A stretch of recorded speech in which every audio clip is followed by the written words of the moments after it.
Noah Ellison returned to the mansion where his mother had worked as a maid, only to discover that the powerful man who had denied being his father was preparing to inherit everything. A summer storm rolled across the Savannah River.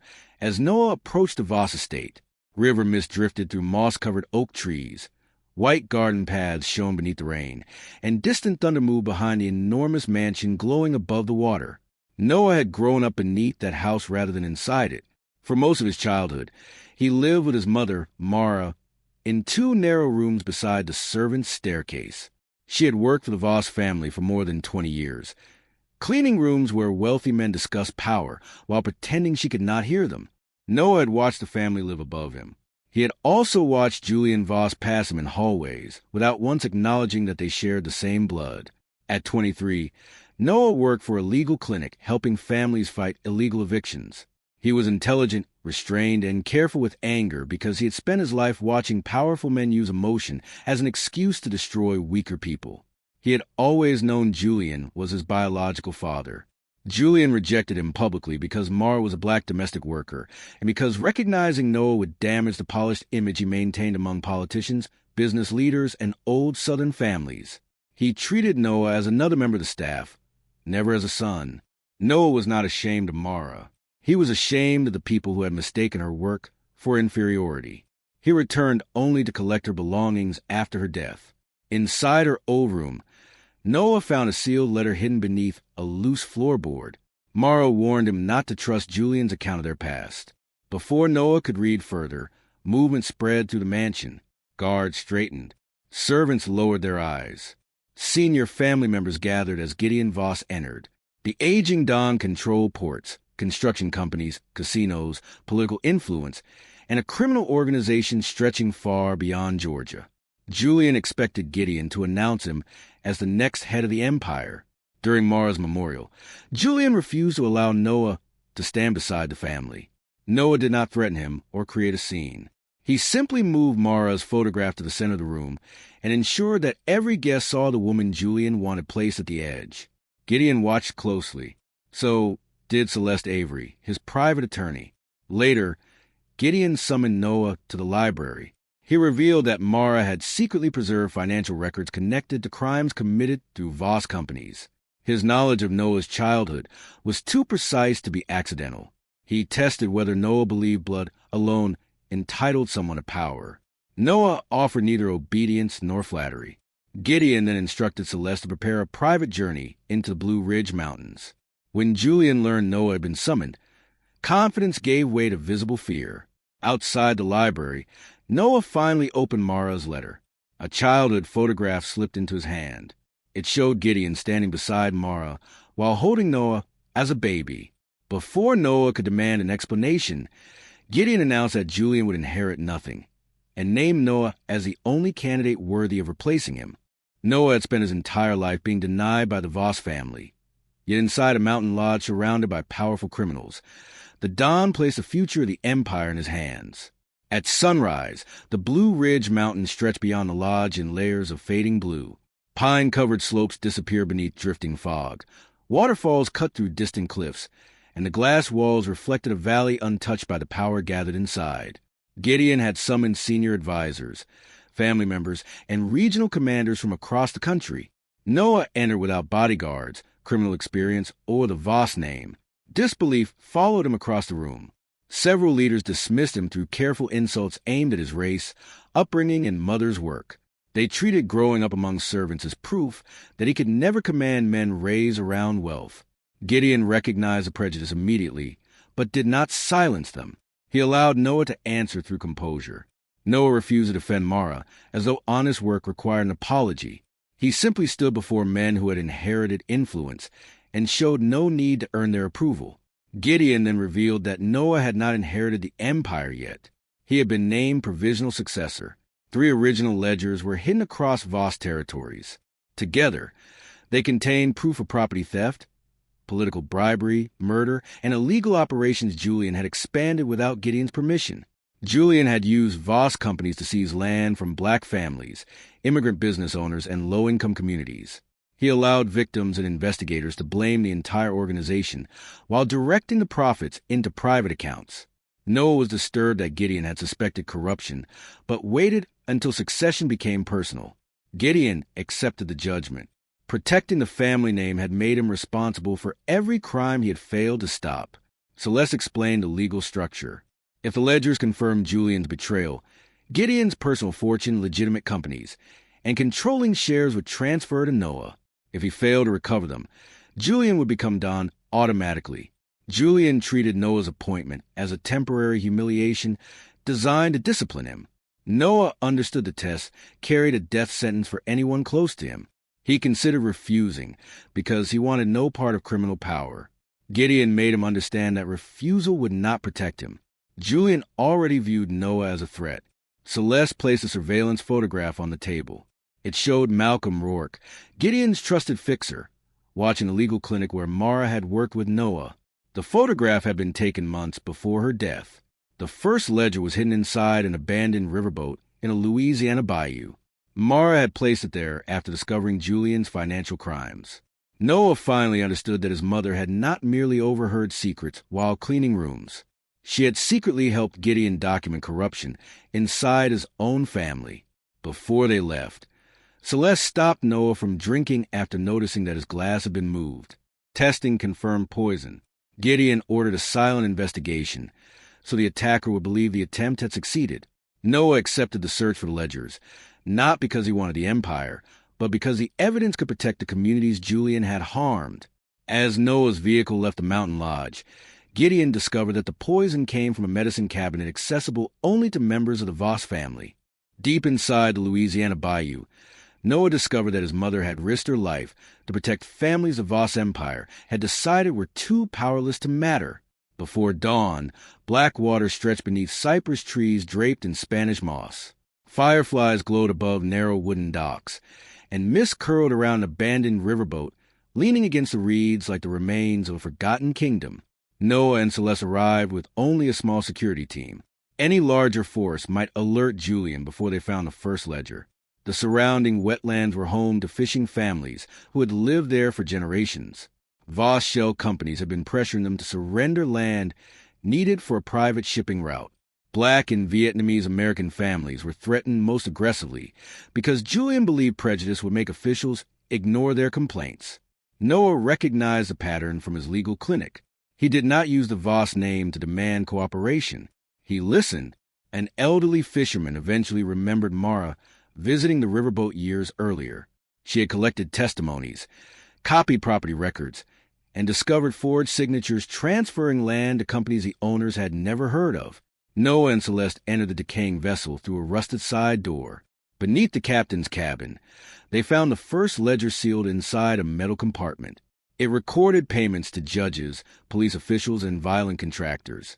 More importantly, it proved Julian had personally authorized intimidation campaigns against the fishing communities.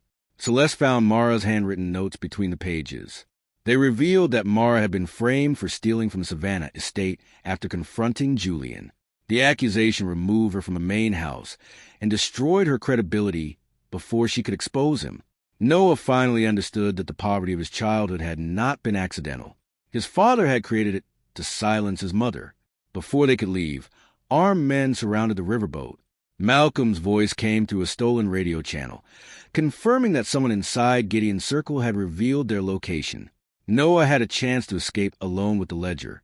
Instead, he stayed when Julian's men dragged local residents onto the docks as leverage. Celeste transmitted digital copies of the records to Gideon, while Noah reached the vessel's old flood control system. One attacker mocked his race and assumed he would react with anger. Noah let the man underestimate him. He opened the rusted gates beneath the riverboat, releasing stored water through the lower deck. The sudden surge knocked the attackers from position and created a path for the families to escape through the cypress channels. Gunfire ignited spilled fuel. Flames consumed the upper deck as Noah and Celeste reached a fishing boat. Noah returned once, risking the collapsing cabin to recover the physical ledger. Across the bayou, Celeste found another page attached to Mara's notes. It recorded payments made shortly before Mara's fatal vehicle accident. The money came from Malcolm's private account. Julian had approved it using his personal security code. The second ledger was hidden near Charleston Harbor, and Gideon warned that Julian's men were already moving toward the coast. As their boat passed through the burning mist, Noah received a photograph showing Julian standing beside Mara's destroyed car before emergency services arrived. Noah reached Charleston Harbor searching for proof that Julian had murdered Mara, but the evidence inside the fortress revealed something almost as unforgivable. Gideon had suspected the truth and chosen silence. Morning light spread across calm blue water as sailboats moved between the harbor channels. Historic rooftops and distant church towers rose beyond the shoreline, while seabirds circled an abandoned stone fortress standing alone against the sea. Noah and Celeste approached in a small private vessel. Gideon followed separately despite his declining health. The fortress had once served as a hidden Voss storage site, used to protect documents and weapons far from official records. Beneath an old ammunition chamber, Noah found a second ledger sealed inside a rusted military case. The evidence surrounding it was devastating. Photographs, vehicle record, recordings, and financial transfers confirmed that Malcolm had sabotaged Mara's car. Julian had authorized the operation after discovering that she intended to expose his property network. Mara had survived the initial crash. She died because Malcolm delayed emergency assistance long enough to silence her permanently. Grief struck Noah with enough force to blur the room around him. For one dangerous moment, revenge felt simpler than justice. Then he understood that killing Julian would reduce Mara's life to one more act of Voss violence. He would not let her memory become another excuse for bloodshed. Gideon arrived as Noah reviewed the final recording. The Don admitted that he had suspected Julian's involvement years earlier. He had remained silent because exposing his son would have weakened the organization and divided the family. Noah saw the truth clearly. Gideon had not ordered Mara's death, but had protected the empire that allowed her killers to escape. The bond forming between them fractured. Noah considered abandoning the inheritance entirely. Celeste reminded him that the ledgers could still return homes, businesses, and dignity to the victims, even if he never accepted the throne. The second ledger exposed property schemes targeting historic black neighborhoods along the coast. Violence had been used to lower property values, while officials ignored complaints because of racial prejudice and political donations. Noah decided to release copies to community attorneys immediately. Gideon warned that doing so would reveal their investigation. Noah chose the victims over secrecy. It was the first time he openly defied the Don. Armed boats surrounded the fortress minutes later. Gideon's guard defended the lower chambers, while Noah led trapped workers toward an old sea tunnel. When part of the ceiling collapsed, Gideon was buried beneath stone. Noah returned for him. He pulled the aging Don free despite having every reason to leave him behind. Malcolm remotely destroyed most of the archive, but Celeste preserved one recording proving Julian planned to remove Gideon before the final succession meeting. The third ledger was hidden near a waterfall in the Great Smoky Mountains, a place connected to Mara's childhood. As they escaped across the harbor, Gideon suddenly collapsed. Celeste recognized signs of long-term poisoning administered by someone with daily access to his medication. Before losing consciousness, Gideon revealed that the person managing it was Julian's sister and Noah's Aunt Victoria Voss. Noah entered the mountain forest believing the final ledger would decide who inherited the empire, but the people hiding near the waterfall forced him to decide what kind of man he would become. Early autumn covered the Great Smoky Mountains in gold. Mist drifted between the ridges. Clear streams crossed rocky trails, and wildflowers grew beneath trees, turning amber and red. Deep inside the valley, a waterfall thundered over dark stone. Gideon had been taken to a secure medical facility. Noah and Celeste continued alone. Near the waterfall, they discovered a hidden refuge built among the trees. It sheltered former Voss employees, threatened witnesses, and families displaced by Julian's property operations. Some had worked as maids, drivers, gardeners, and dock workers. They had been treated as invisible until they learned too much. Noah recognized Mara's influence immediately. She had secretly redirected money from Gideon's legitimate charitable accounts to create the refuge, giving vulnerable people a place beyond Julian's reach. The third ledger was protected by Ruth Bennett, a retired Voss accountant. Ruth distrusted Noah because he carried the same blood as the men who had destroyed so many lives. Rather than demand a ledger, Noah showed her that he had already released evidence to community attorneys. His actions earned what his name never could. The ledger proved Victoria had poisoned Gideon under Julian's instructions. It also connected Malcolm to Mara's murder and several attacks against witnesses. Before Ruth could transfer the files, armed men entered the valley. Julian had tracked Celeste through a compromised emergency transmitter. Noah was forced to choose between saving Gideon's legal succession documents and evacuating the families. The documents could secure his inheritance. He abandoned them. Noah led the residents toward a cave behind the waterfall, while Celeste covered their escape. By choosing lives over legal power, he appeared to destroy his own claim to the empire. Ruth was wounded while protecting Mara's final recorded statement. In it, Mara revealed that she had never wanted Noah to inherit a criminal empire. She wanted him to gain enough power to dismantle the system that treated workers and vulnerable families as disposable. Noah finally understood. Becoming Don and remaining Don were two different choices. After Julian's men withdrew, Noah recovered the third ledger from beneath the refuge floor. Julian appeared near the burning cabins and confronted him for the first time since Savannah. He offered Noah public recognition as his son in exchange for the ledgers. It was everything Noah had wanted as a child. Now it meant nothing. Delayed acceptance could not erase Mara's humiliation, his stolen childhood, or the families Julian had destroyed. Noah refused. Julian escaped after ordering the refuge burned. Noah and Celeste redirected water from the mountain streams, using the waterfall to slow the flames and save the remaining cabins. Then a message arrived from Gideon's medical team. He had only days to live unless they found a poison source. The ledger identified a hidden laboratory in New Mexico and showed that Malcolm had traveled there with Victoria. Noah prepared to cross the country, despite the approaching succession deadline. As he left the Smoky Mountains, Celeste received legal notice that Julian had declared Gideon mentally incompetent and named himself Acting Don. Julian had spent Noah's entire life denying their blood connection. Yet in the desert he offered Noah the Voss name in exchange for allowing Gideon to die. New Mexico burned beneath a blazing afternoon sky. Painted cliffs rose above red canyons, dry grasslands stretched toward distant mesas, and abandoned highways vanished into heat. Hidden near the desert mountain stood a secure compound disguised as a medical research facility. Noah and Celeste approached with a small team of trusted federal contacts.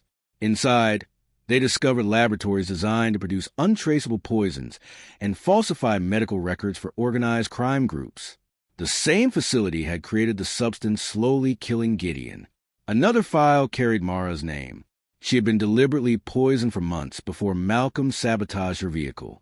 Her weakening health had not been natural, and the crash had only completed a murder Julian had planned carefully. Victoria was found destroying medical records in a restricted room. She had helped Julian because he promised her control of the family's legitimate companies. She also resented Gideon for considering the son of a black maid as an heir, revealing that her prejudice had always been tied to entitlement and fear of losing power. Celeste recovered the antidote formula before the records could be destroyed. Malcolm's men captured Noah near the laboratory exit. Julian arrived by private aircraft and presented Noah with the recognition he had denied him since birth. In exchange for the ledgers, he offered legal acknowledgement wealth and a senior place inside the Voss empire. He insisted that powerful families would never accept Noah because of Mara, his upbringing, and the rooms below the stairs where he had been raised. Noah finally recognized the truth. Julian was not describing the world. He was describing himself. Noah refused to exchange Gideon's life for a name that had only ever been used to humiliate his mother. Malcolm then exposed his own plan. He had always considered Julian weak and intended to kill both father and son before taking control through Victoria. The alliance collapsed instantly. Gunfire erupted throughout the compound. Noah escaped his restraints, reached Celeste, and helped Victoria out of the burning laboratory despite everything she had done. He refused to become another Voss man who decided human worth through loyalty. Julian and Malcolm fled toward the succession gathering at Lake Tahoe. Celeste transmitted the antidote formula to Gideon's medical team. Seconds later, Malcolm activated explosives beneath the compound. Noah and Celeste escaped through a narrow canyon as the laboratory collapsed behind them. The antidote stabilized Gideon long enough for him to regain consciousness. He signed the final legal transfer naming Noah as heir. But the transfer still had to be announced before the National Voss Council. Julian controlled the venue and most of its security. Noah now possessed all 3 ledgers and the legal documents, yet entering Lake Tahoe could mean walking into his own execution. Gideon insisted on attending despite his weakness. Noah agreed because the evidence had to be exposed publicly as their aircraft left the desert. Celeste discovered that Malcolm had replaced the entire Lake Tahoe security team with men ordered to kill Noah before the inheritance could be announced. Noah arrived at Lake Tahoe as the legal heir to the Voss Empire, but every guard surrounding the succession council had already been paid to make certain he never left alive. Winter sunlight spread across clear blue water, while snow-covered mountains rose beyond pine forests and frozen gardens. A glass estate overlooked the lake, its elegant walls concealing the most dangerous gathering in the Voss organization. The National Council assembled to choose its next Don. Julian entered dressed like a man already crowned. Then Gideon appeared, weak but alive. He crossed the room beside Noah, stunning council members who had been told he was mentally incapable of making decisions. Noah carried no weapon and displayed none of the intimidation expected from a Voss heir. Several council leaders dismissed him because Mara had been a maid, because he was black, and because he had no experience commanding a criminal organization. Their insults were carefully disguised as concerns about tradition and legitimacy. Noah did not defend his social status. He placed the 3 ledgers on the table. Celeste distributed copies to attorneys, journalists, and federal investigators waiting beyond this state. The evidence exposed Julian's murders, bribery, property schemes, and attacks against communities he believed lacked the power to fight back. Victoria agreed to testify in exchange for protection. Julian attempted to portray Noah as an illegitimate son driven by revenge. Gideon formally acknowledged Noah as his grandson. More importantly, he made the council understand that blood alone had never created a worthy heir. Character did. Malcolm activated the replacement security team. Gunfire shattered the glass walls. While senior leaders rushed toward protected exits, Noah turned toward the staff members and witnesses left behind. Domestic workers, drivers, and assistants had never been included in the council's emergency plan. Noah led them toward the frozen gardens. His decision changed the battle. Several guards who had doubted him abandoned Malcolm and helped protect the civilians. Celeste secured the legal transfer documents while Gideon confronted Julian over Mara's murder. Julian raised a weapon toward his father. Noah stopped him but refused to execute the man who had denied him all his life. Malcolm escaped toward the shoreline, carrying the original ledgers. Julian followed, finally realizing Malcolm had always considered him disposable. Their struggle moved onto unstable ice. Malcolm broke through. Noah could watch him drown with every secret buried beside him. Instead, he ordered a rescue. Justice, he understood, could not begin with another convenient death. Malcolm survived and was arrested with the evidence. Julian was taken into federal custody before the council could protect him. Gideon completed the succession announcement. He transferred control of the Voss fortune, businesses, and properties to Noah. Moments later, the poison's damage overcame him. Before dying beside the frozen lake, Gideon placed the Voss signet ring in Noah's hand. The council expected the new Don to preserve the criminal empire. Celeste then uncovered a hidden clause in Gideon's will. Noah had to maintain control for 30 days before he could legally dissolve or restructure the organization, and rival syndicates were already preparing to attack. As Gideon died beside the frozen lake, Noah learned that surviving 30 days as Don might be the only way to destroy the Voss empire permanently. Noah inherited every dollar, property, company, and criminal secret the Voss family possessed, but his first act as Don was to prepare the empire for its own destruction. 30 days later, autumn covered the Hudson River Valley in gold and crimson. Forests climbed over rolling hills. Stone bridges crossed quiet streams, and river mist drifted beneath the Voss family's northern estate. Vineyards stretched toward the water, beautiful enough to conceal the decisions being made inside. Noah survived the required succession period by removing violent commanders and replacing them with professional security officers, attorneys, and legal administrators. He refused to authorize retaliation against rival organizations, even when several attempted to exploit Gideon's death. With Celeste's help, Noah separated the legitimate Voss companies from the criminal network. Federal investigators received access to offshore accounts, smuggling routes, bribery records, political payments, and the names of officials who had protected Julian. Noah negotiated immunity and protection for workers who cooperated. He refused to treat maids, drivers, guard, and dock workers as disposable criminals when many had acted under threats from powerful men. The people the Voss family once considered invisible became essential witnesses in destroying it.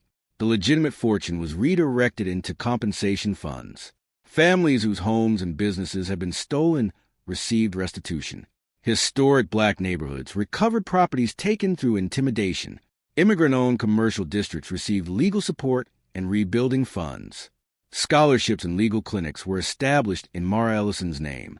Former domestic workers from the Savannah estate received pensions and benefits they should have been given decades earlier. Noah kept only enough money to complete the transition and protect the legitimate companies. Julian faced trial for Mara's murder, conspiracy, organized crime, bribery, and property schemes built around discrimination. Malcolm agreed to testify against him and the remaining criminal partners. Victoria entered witness protection after surrendering information about the poison network. Before the trial, Noah visited Julian once. Julian attempted to portray the destruction of the empire as revenge from a rejected son. Noah no longer needed him to understand. He was not ending the Voss system because it had refused to accept him. He was ending it because it had taught powerful men to confuse fear with respect and cruelty with leadership. Julian never gave him the apology he deserved. Noah accepted that healing could not depend on the person who caused the wound. Celeste publicly announced the dissolution of the Voss criminal organization. Noah retained the legitimate construction, shipping, and hospitality companies, but workers received ownership shares, legal protections, and seats in leadership. Julian had rejected Noah because he considered Mara's race and employment stains upon the family name. Gideon had chosen him because he recognized restraint, intelligence, loyalty, and compassion. Noah inherited everything but refused to inherit the hatred that created it. Beside the Hudson River, he held Mara's photograph in one hand and Gideon's signet ring in the other. Rather than wear it, he sealed the ring inside the family archive. Then Celeste brought him Gideon's final records. They revealed that Gideon had secretly funded Noah's education and legal career through Mara years before naming him heir. Beneath those records lay a birth certificate identifying another Voss heir, someone Julian believed had died 25 years earlier.